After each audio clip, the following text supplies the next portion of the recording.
Snowball cookies. Easy, seasonal, you gotta try it. These are shortbread with nuts. Toast half a cup of pecan, walnut, or hazelnut, whatever you like with your cookies. I like to air fry mine for 2 to 3 minutes until fragrant. Raw nuts will work too if you don't want to bother. Chop into smaller pieces once toasted and cooled. Use ground nuts if you prefer smooth over crunchy. Meanwhile, start on the cookie dough. 1 cup of all-purpose flour, 1/4 cup of powdered sugar, 1/4 teaspoon vanilla powder, or vanilla extract or paste. Give everything a quick whisk. In goes a stick of softened butter. You can really taste the quality here, so go with a good European-style butter like Kerrygold. If you can't find it in sticks, it's about half an 8-ounce block. Work the butter into the dry mixture with your hand, and in goes the chopped nuts.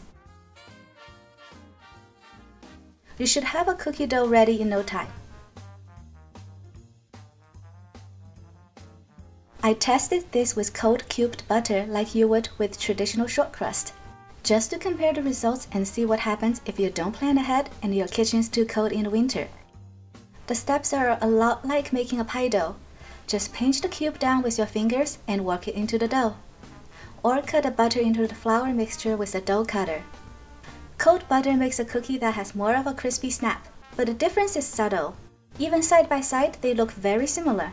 The softened butter yields just a little bit more rise and puff. Conclusion: negligible difference. Not even enough for a clickbaity thumbnail. Much disappointed. Please give me a thumbs up if you feel my pain. Now scoop out the dough with a cookie scoop or tablespoon, and roll them into round balls if you're OCD like me. You can pack your baking sheet fairly tight with these as they don't spread much, compared to say chocolate chip cookies. Leave at least 1.5 inches apart and it should be good. Bake at 350 Fahrenheit for 12 to 15 minutes, until the bottom darkens slightly. We don't want a whole snowball to be brown. While they're warm, roll them in powdered sugar. This will melt the thin layer of sugar and create almost an icing around the cookie when they set.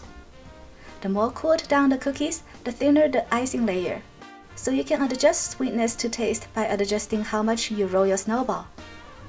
Here's a closer look on the icing coating. They'll make the whole cookie look smoother and taste ever so addicting. Pack these in mini cupcake liners and give them as a holiday gift. If you want to label them something more exotic, they're also called Russian tea cakes, Mexican wedding cookies, and Cajun cocoons. Like, subscribe, and enjoy!